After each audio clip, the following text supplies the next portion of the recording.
Chapter 1: Courage is Must in Life.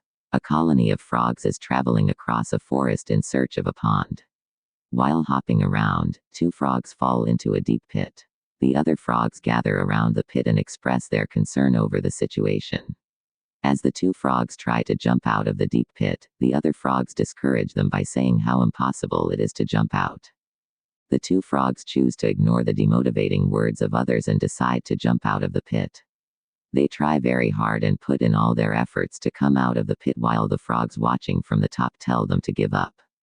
Eventually, one among them is influenced by the other frogs and dies as it gives up on the struggle to come out of the pit. The other frog continues to jump as hard as it can. After an immense struggle, it finally comes out of the pit alive. Other frogs are surprised and ask how it managed to come up in spite of them telling it to give up. The frog explains that it is deaf and assumed that everyone was cheering for it. Moral of the story: people's words have a significant impact on our lives, but it is essential as to how we take them and influence our life.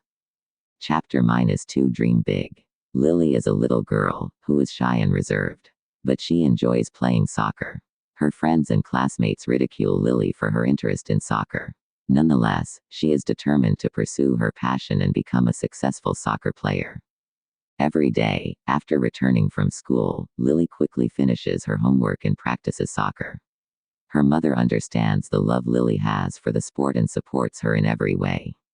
When the interschule competitions are announced at the school, Lily decides to participate.